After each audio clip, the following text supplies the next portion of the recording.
Selamat malam Bapak Ibu dan saudara-saudara yang dikasihi Tuhan Yesus Kristus. Malam hari ini kita akan bersama-sama merenungkan firman Tuhan di setiap hari Rabu.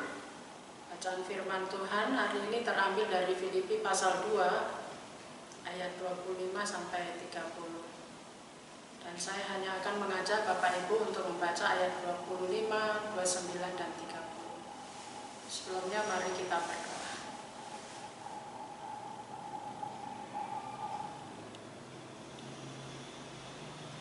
Di malam hari ini kami akan merenungkan firman Tuhan. Kiranya Engkau memberikan kepada kami pertolongan supaya kami dapat mengerti maksud Tuhan dan firman Tuhan, sehingga kami mampu untuk melaksanakan kehendak Tuhan di dalam kehidupan kami setiap hari. Dalam nama Yesus kami berdoa. Amin. Saya akan membacakan bagi Bapak Ibu bacaan kita dari ayat 25, 29, dan 30. Sementara itu kuanggap perlu mengirimkan Epafroditus kepadamu, yaitu saudaraku dan teman sekerjaku serta teman seperjuanganku, yang kamu utus untuk melayani aku dalam keperluanku. Jadi sambutlah aku dalam Tuhan dengan segala sukacita, dan hormatilah orang-orang seperti dia.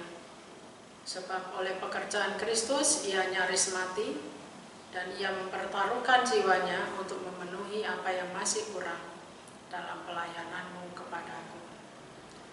Saudara-saudara yang dikasihi oleh Tuhan Yesus Kristus, dalam suratnya Paulus menyebut nama Epafroditus. Siapa itu Epafroditus? Epafroditus adalah seorang Kristen dari Makedonia yang berasal dari Filipi, yang diutus oleh jemaat Filipi untuk membawa persembahan kasih jemaat Filipi kepada Paulus yang sedang berada di penjara di kota yang tidak disebutkan di dalam surat ini. Epafroditus jatuh sakit keras, kemungkinan akibat ia memaksakan diri dalam perjalanan dari Filipi menuju ke tempat Paulus dipenjarakan, atau mungkin dalam melayani Paulus selama berada di penjara. Berita sakitnya terdengar sampai di Filipi, dan hal itu membuat jemaat Filipi menjadi cemas. Sesudah Epafroditus sembuh, ia memiliki kerinduan dan keinginan untuk kembali ke jemaat Filipi. Paulus mengerti akan keinginan Epafroditus ini. Untuk menghindari pikiran-pikiran yang tidak benar dan prasangka-prasangka dari jemaat Filipi, maka Paulus menulis surat kepada jemaat Filipi. Dalam suratnya, Paulus memberikan motivasi kepada jemaat di Filipi agar menerima Epafroditus dengan gembira dan sukacita, oleh karena dua alasan yang disampaikan oleh Paulus pada ayat yang ke-25 dikatakan, Epafroditus yaitu saudaraku, teman sekerjaku, dan teman seperjuanganku.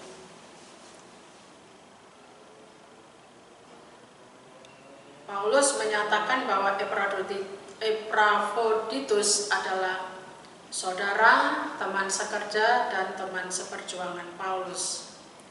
Ketiga kata ini menggambarkan bahwa Epafroditus sangat berarti bagi Paulus, dan kehadiran Epafroditus menunjukkan ungkapan kasih mesra jemaat Filipi kepada Paulus. Kepedulian jemaat Filipi sangat berarti bagi Paulus melalui pelayanan Epafroditus. Paulus berterima kasih kepada jemaat di Filipi yang telah mengutus Epafroditus untuk datang melayani keperluan Paulus selama berada di penjara. Epafroditus hadir sebagai pelayan dari jemaat Filipi. Alasan kedua, Epafroditus sangat rindu kembali ke Filipi. Oleh karena kabar sakitnya telah sampai di Filipi, Epafroditus khawatir jika kabar sakitnya menimbulkan kesusahan hati jemaat Filipi, padahal ia sudah sembuh. karena ia merasa susah dan ingin segera kembali ke Filipi. Bahasa yang dipakai oleh Paulus untuk menjelaskan hal ini adalah kata ademonein, yang diterjemahkan susah hati. Kata ini dipakai untuk mengatakan bahwa Epaphroditus berada dalam keadaan yang sama seperti jemaat Filipi, yaitu ia sangat takut dan khawatir sehingga hampir-hampir ia tidak dapat menguasai dirinya. Ia terus-menerus hidup di dalam ketegangan. Paulus menjelaskan bahwa benar Epaphroditus tidak hanya jatuh sakit, namun ia nyaris dengan kematian. Tetapi Allah mengasihi Epaphroditus Paulus karena Epaphroditus sembuh. Hal ini yang harus diketahui oleh jemaat Filipi agar menerima Epaphroditus dalam ucapan syukur dan dalam kegembiraan. Kesembuhan Epaphroditus ini menunjukkan kasih Allah atas Epaphroditus, Paulus, dan jemaat Filipi agar duka cita mereka tidak bertambah-tambah. Dua alasan inilah yang mendorong Paulus untuk mengirimkan kembali Epaphroditus ke Filipi, oleh karena Paulus tahu bahwa sakit Epaphroditus menimbulkan duka cita jemaat Filipi. Jika Paulus cepat mengirimkan Epaphroditus ke Filipi, maka mereka akan melihatnya dalam keadaan sehat dan jemaat Filipi akan merasa sukacita karenanya. Meskipun Paulus berada dalam penjara, namun Paulus dapat turut mengambil bagian dalam sukacita jemaat Filipi ketika mereka melihat keadaan Epaphroditus yang sehat.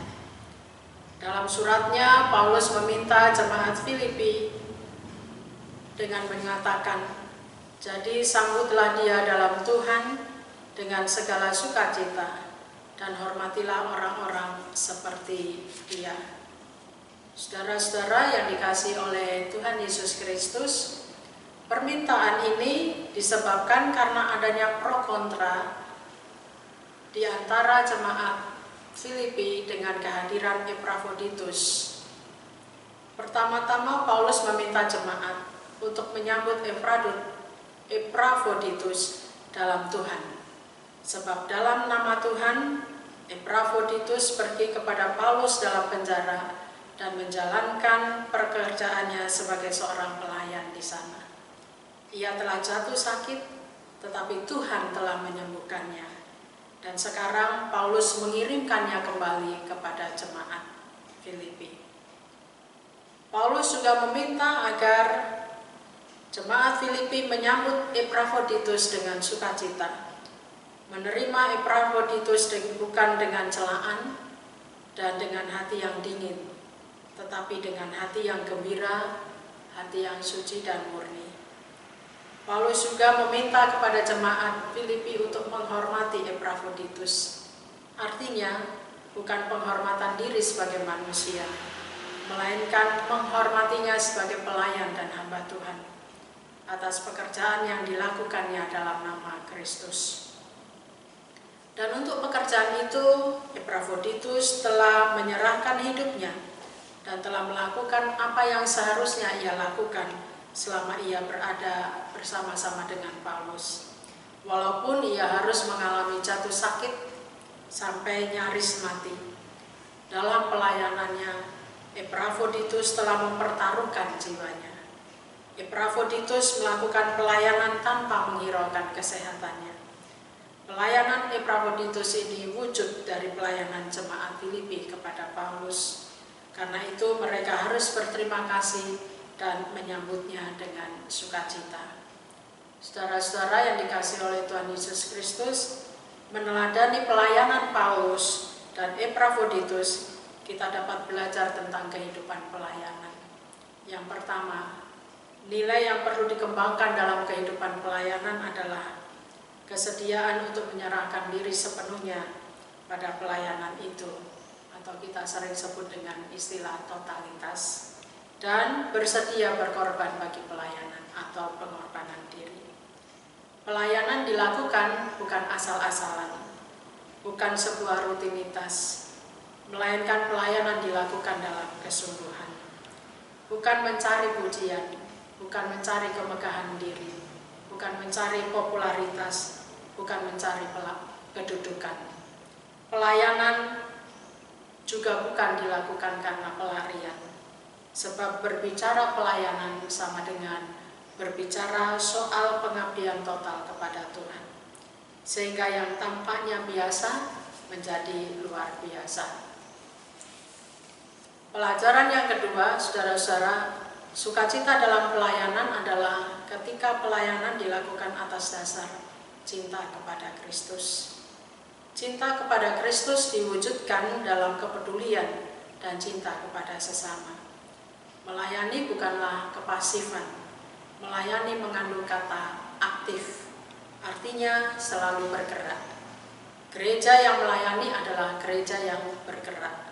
Gereja yang selalu bergerak, menyatakan cintanya kepada Tuhan dengan mengembangkan kepedulian dan cintanya kepada sesama melalui kegiatan-kegiatan yang menggerakkan warga gereja untuk melayani. Melayani tidak bersifat eksklusif, melainkan terbuka dan aktif. Yang ketiga, menghormati seorang pelayan dengan kesungguhan bukan dilakukan dengan cara memuji-puji pelayan tersebut, melainkan ikut bersama dalam melayani sesama dengan kesungguhan hati.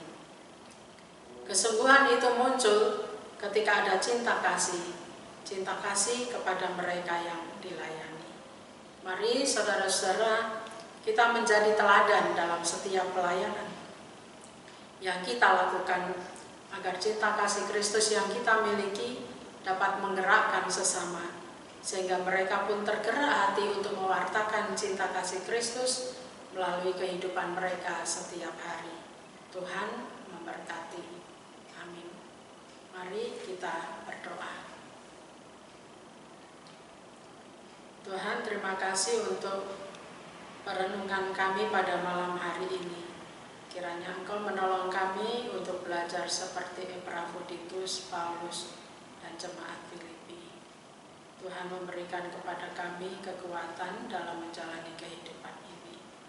Dan ajarlah kami untuk selalu bergerak seperti Paulus, Epafroditus, dan jemaat Filipi yang memberitakan Injil-Mu dimanapun mereka berada. Saat ini kami mohon Tuhan memberkati kami. Dan kami mengucap syukur untuk hari ini yang dapat kami lewati. Kiranya Tuhan memberkati apa yang sudah kami lewati. Dan di malam hari ini ketika kami akan beristirahat, kami menyerahkan kehidupan kami dan waktu istirahat kami ke dalam tangan Tuhan. Kami yakin dan percaya bahwa berkat kasih karunia Tuhan akan senantiasa melingkupi kami. Terima kasih Yesus, kami serahkan malam hari ini yang menjadi bagian kami ke dalam tangan. Dalam nama Yesus Kristus kami berdoa. Amin. Selamat malam Bapak Ibu, selamat beristirahat. Tetap ingat 5M, memakai masker, menjaga jarak, mencuci tangan, kemudian mengurangi mobilitas dan menjauhi atau menghindari kerumunan. Tuhan memberkati.